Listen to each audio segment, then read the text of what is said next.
Welcome back to Life Out Loud. We are your hosts, Queenie and Lili. Okay, so today we're getting into procrastination. For me, my experience with procrastination is probably like during this season of my life when I'm working on like more creative projects, because when you're doing something that's just on your own, there's nobody like keeping you accountable to things. Kind of like getting myself to, show up when I write or when I'm like trying to edit something sometimes can be a pain, especially if you are like a perfectionist like me. Honestly, in my opinion, I think procrastination has so much of like a negative kind of connotation to it that people every time they're like, oh, you're a procrastinator, it's like very negative. So instead, back in college, me and my roommate have this club. It's called the Procrastination Club. And we're like, why don't we just do the opposite? Instead of criticizing each other, why don't we just praise each other? We get together at the end of Friday and we kind of talk about the type of stuff that we procrastinated this week. And afterwards, we gave each other a high five. Yay, we procrastinated. And we're just co-presidents, no other members. Just the two of us. I was gonna ask. Yeah, no other members because we're the only two procrastinators in the circle. Yeah. Your school must be, high achieving. Yes. There's only two. It is. There's only two. I went to UCLA. There's stands for you see a lot of Asians, right? So yes, there's only two of us Asians who are embarrassingly procrastinators. It's totally okay for you to procrastinate, but what are some tips we have for procrastinators who want to be more productive? What are some tips? I think like one of the number one tip I have to kind of like help myself get going is kind of just start a day early. I think that helps a lot. Sometimes I feel like if I start a day late, I wake up at 12 p.m. Then it kind of like sets my whole day back a little bit because before you realize it's already 3 p.m. and like the sun sets really early these days. And when the sun sets, so does your motivation to work. Yeah, for sure. Yeah. So wake up early, guys. Set your alarm for that 8 a.m. Even if you don't have work, you don't have school, just put that alarm on at 8 a.m. And once you get up, just do your routine, like, get ready, Yeah. I think that would be one of my tips as well. Yeah. Getting ready. Because you usually go to work or go meet up your friends, kind of like a little like done up, right? You want to present yourself in the best way possible. Yeah. And when you also show up for yourself or for your work, whether you're doing it alone or not, right? Like it kind of changes your mindset and your posture even. Yes. Get out of those sweatpants and like get into some, really stiff jeans because it'll make you uncomfortable, but in a very good way that it'll make you like feel productive or like feel like you can be productive. Right. The best part is if you keep getting a wedgie.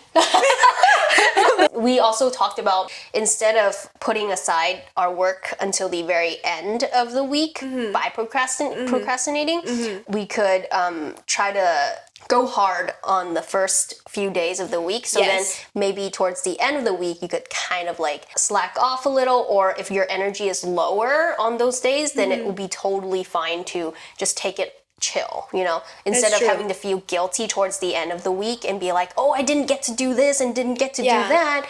Like I can't, have fun. And even if you were having fun with other people, then you'll feel a little like kind of like the back of your mind is guilt like, or shame about not. I'm ashamed. I shouldn't be here. Yeah, exactly. Yeah, sometimes I get that, but then like at those moments, you just have to give yourself grace too, right? Like you're human. You're human, guys. Procrastination is not your enemy. What do you think is the limit, I guess, like in terms of how much one should procrastinate and how much one should really consider, getting stuff done, right? Like, because I think that's the issue, right? I want to say there's no limit, but really, honestly, there is a limit. Yeah. The limit is the deadlines. If you're working for yourself, then you have your own deadlines, then can't you Yes. just keep pushing your own deadlines like farther and farther into the future? You can.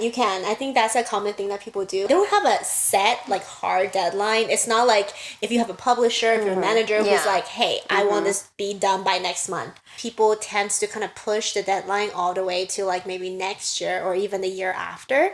And that's a really bad cycle, in my opinion. So I would say set your deadlines. Yeah, just like be clear. Like, even if you're working for yourself and you're doing something like us writing or just creating art, you know, definitely set your timeline. Like, write it down on a whiteboard, put it in your office, and make sure that you look at it and you check the box. I think sometimes I do that too. Yeah. Like I would write down my goals for the day or even for the week, right? Yeah. But then I sometimes don't follow it. I don't actually accomplish the It's things. hard. Yeah, it It's sometimes hard. is like because maybe like I set unrealistic expectations. I was like I'm gonna write 3 chapters per week. She was ambitious. Yeah. Yes. You want 3 chapters and a video, right? Oh yeah.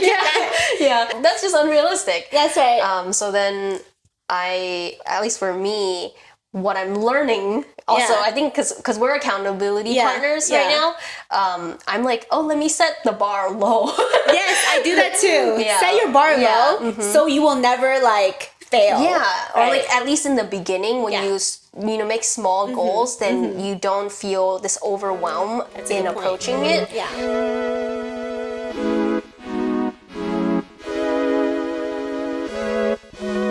So, what are our takeaways? Personally, I guess, Personal takeaways. for this topic of procrastination and like productivity, right? Because you are doing your art Instagram, Yeah. you're writing, Yeah. you're also still working part-time. I am. My main takeaways from procrastination is like kind of live and learn, you know? Sometimes, and also just cut yourself some slack. It's not the end of the world, you know, if you don't meet a deadline. Like, like, some people I know, they take it really to heart and they get so stressed out when they don't do anything. Like, for example, not to mention my husband. I try not to get too upset because at the end of the day, you kind of hold your own accountability, even though you can have a partner. But like, it's also kind of giving yourself some grace and Yeah. forgiveness, even on times where you feel like, oh, I should have done something. I read a quote today, actually. Enjoy the journey and not the destination. Which I think is so real because I think a lot of times people, when they think about procrastination, they think about, okay, how do I get from A to B? I'm not at B yet, so I'm procrastinating. I'm not there yet, right? I didn't meet my goal for the week. But really, you're still moving towards B, whether or not, like, you want to admit it or not, right? Because you're still moving towards your goal. And that whole thing is a journey. And even if you're procrastinating, just telling yourself that, hey, I'm still going through the motions of getting to the goal. That's very important. Yeah, just what you were saying, Yeah. like I was visualizing kind Yeah. of like the stock market. I was thinking, you know how like when you invest in something, Yeah. like every day it kind of like goes ups and down, up and down. Some days it goes down more than up, right? Yeah. And then it becomes a negative day. Right. But then if you kind of like take a look at the Overall. overall, like Yeah. if you zoom out from it, you can see that the trajectory is Right. still positive and you're Right. still going to the the point B. Just so you know, guys, not all stocks are always going up That's at the true. end. No, I'm talking about Yeah. if you have a portfolio, a good- diversified portfolio. Yes. Don't take this for any financial advisors. Like, we're not saying just go buy a stock and it won't go up. Okay. Yeah, just look at the bigger picture. Yes. Basically.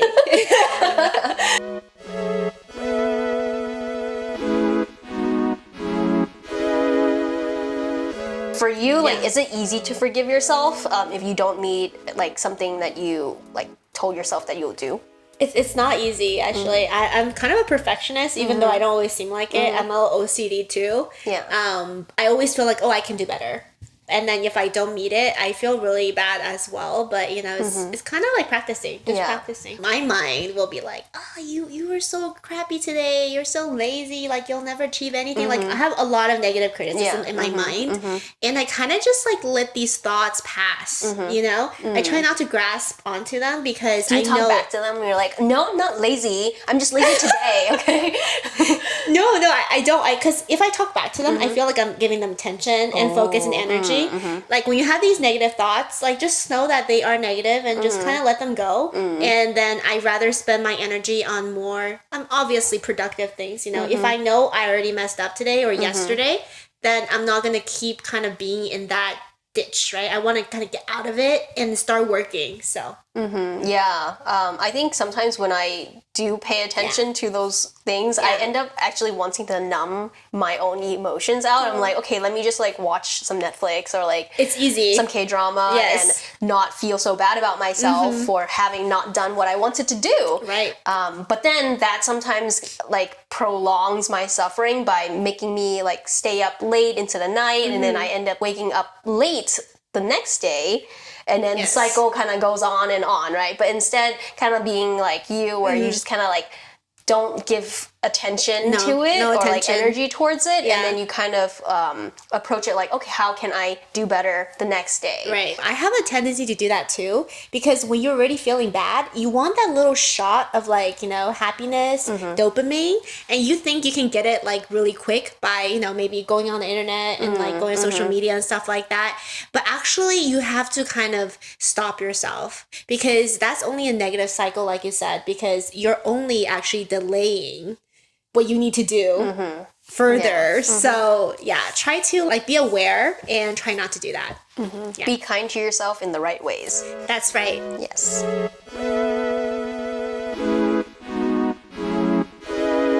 So that wraps up this episode of our podcast. Yes. Thank you guys so much for watching us and listening to us. If you guys want more of us, make sure you check out our other episodes, and make sure you guys follow us on our social medias. We will see you in 2 weeks. In 2 weeks. Woo!